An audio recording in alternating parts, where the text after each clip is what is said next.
You spoke about this.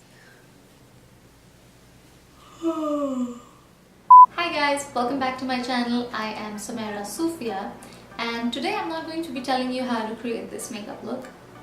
Although if you want to know, you can definitely write down in the comments below or DM me on any of my socials. My Instagram handle would be probably somewhere here or anywhere on the screen. So just go to my Instagram handle and give me a follow there. Today I'm going to be answering some of your questions that I asked you a few days back. If you want to know anything about cabin crew, you can go ahead and shoot your questions. And I didn't know that you guys will ask questions that I really wanted you to ask. You know, it's just like you read my mind. And I did mention in my stories that the questions you should not ask, like very specifically: salary, minimum requirements to become a cabin crew, and what else? Something like that. Although I said that I will briefly touch on these topics so that I don't just leave you hanging by not answering you anything, because that's rude and I don't want to be rude, so I will briefly answer them, but in like the last part. So jumping right into answering your questions. So the first question is, how many hours do you guys work in a day? We don't really have a 9 to 5 job. Sometimes the reporting is at 3:30 in the morning, sometimes it is at 10:30 in the morning, sometimes it is in the midnight. From the time that we leave our compound and come back is approximately 10 to 12 hours of duty. Not flying, but duty. Next question, how do you manage with sleep? Let me just put it in this way. Say if I'm going to US, let's just say LA.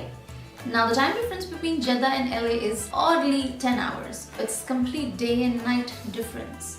For me, when I have that kind of a flight, I don't sleep at night a day or two prior to that, so that my body is in that zone where I can go there and then wake up in the morning, because our flight lands there in the morning. So we've got like an entire day, and if we go according to Jeddah time, I should be sleeping soon after we land.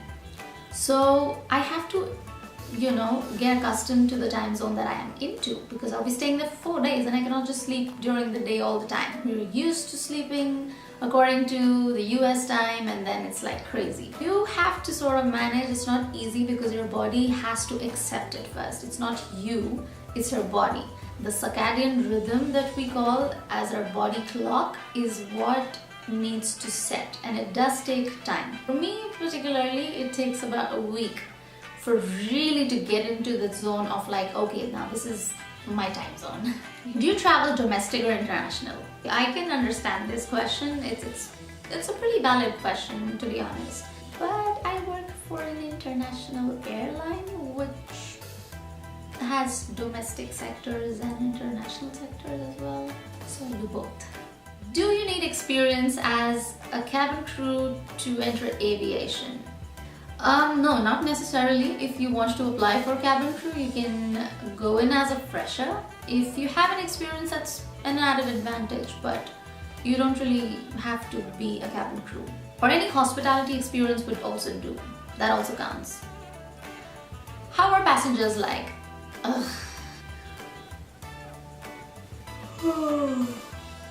This is a pretty dicey question. You can go on to my website, that is sumairasufia.com, and you can read my first blog that is related to cabin crew life above 36,000 feet. There are two parts. One just states the health hazards and everything else, and the second one is a more one-on-one interaction with the passengers. You'll really come to know my feelings, and probably that's the answer that you might be looking for. But here, to sum it up, I will just say that I know that passengers are the ones who pay for us. They give our salaries. Total respect for that. I can tell you this honestly, it has happened with every cabin crew, because every cabin crew has some time or the other faced a difficult passenger. People are more aware and they know a lot of things. They know the services, they know the airline so well, they have contacts and everything, so they feel that they are entitled to have something more than what they have paid. which is not really true. But some of the passengers are really nice. I mean, you have so good and amazing conversations, so many cute kids. They really do make your flight good and entertaining. I don't know what else to say, what else you're expecting. But if you want to know more, you can just go to my blog and you'll know what I'm talking about. Do you miss your family? You spoke about this. Don't tell me this video is 1 hour long, because when you ask me about family, I can speak about family like for hours and hours and hours. I miss my family the most. I stay here alone, and it's most of the times a feeling of homesickness. So I want to spend time with my family as much as I can, because I don't get to do that. I haven't gotten to do that since the time I have really left my house. So we do get 1 month paid vacation, in which the first year I did go to my home and I spent like 1 entire month over there, but that was a different scenario. But this time when I'll be going home, it is going to be like, I'm really looking forward to it. I love spending time with my family. I mean, who doesn't? I mean, ask someone who don't get to see their family so often. I mean, I do get to see them once in every month or 3 months or something like that, but it is still difficult. I'm a pretty homely person. I do like to go out, but the bottom line is I miss my family like really a lot. I can see, I told you I can go on for like ages, forever. How often I go home? You guys, why do you want me to talk about my family? Like, see, I can just say so many things. I go every once in 3 months. If I'm really homesick, I will be going once in every 2 months. If I'm really homesick, then I will be going once in every month consecutively for like 3 or maybe 4 times. My fiance keeps calling me to Dubai all the time, and I keep going there because even that feels home, because these are the only people in my life, like my mom, sister, my in-laws. That's it. Like my fiance, my in-laws, that's it. I like everyone to be around me and enjoy and have fun. See, don't start the family topic. Just don't. What does your training consist of? So we've got like 2 manuals. One is safety and one is service. Things related to safety of the aircraft. This big fat book. Both the books, like each book is this fat. You have to learn that book by heart. Like if someone jolts us from our sleep and asks us that, okay, give me a pre-flight or fire extinguisher. Tell me primary survey for a fire. You got to know it by heart. To sum it up, there is a lot things that we need to do and we need to learn, and this is because we are responsible for the n number of people on the aircraft, including our life, our colleagues' life, captains, the passengers, everyone.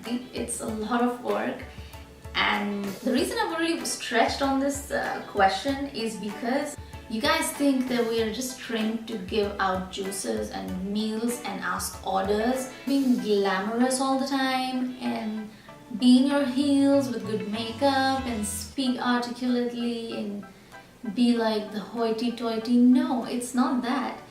This is just the outer aspect, because we're the brand ambassadors, we're like the face of the company, and we have to present ourselves in a way. It would be really great if we just had to do that and get paid so much, but no. And we're paid real good, you guys. Person who's not even finished their graduation is earning 50K.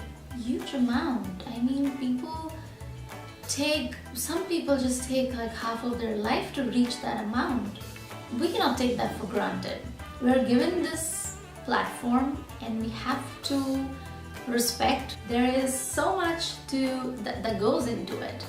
There's a lot. If you want me to talk about it, I can definitely talk about it. Just ask me questions. Leave some DMs on my Instagram. I'll definitely answer them because it's an interesting topic, you guys. Is swimming necessary? No, not really. It's not necessary. But in some airlines, they do make you swim for 30 to 50 meters for sure. Like, I think Swiss Airlines, yeah, I think they're the ones who really make you swim and really see whether you can swim or not. Not really like a professional swimming, but yeah, you need to swim till 30 meters so that they can at least save yourself and others as well. If you can save yourself, you can save others as well. So yeah, it's an added advantage if you know swimming. It's good to know swimming. Now I'm gonna jump back on the questions, that is what's the minimum requirement to be a cabin crew? If you're working in India, and if you're working, you can just be 18 and then start working. If you want to join any international airline, they do have a criteria of 21-year age. That is because they want you to be a graduate. And for girls, you have to be 160 centimeters in height, because the reason behind is that you need to be able to reach to the emergency equipments at 210 centimeters on your tiptoes. So basically 210 centimeters is not your height. On your tiptoes, you should be reaching 210 centimeters where our safety equipments are stored. So in case of an evacuation, you should not be jumping and trying.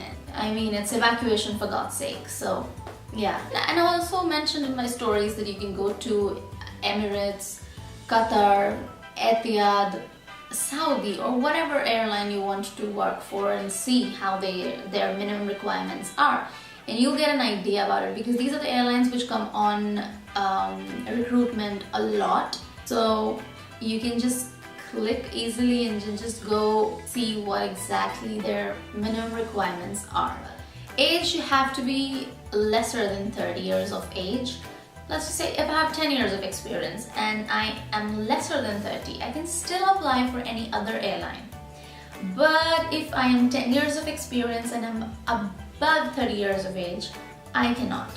That's with every airline. And you have to be lesser than 30 years of age in order to apply in any aviation company. So that is it, guys.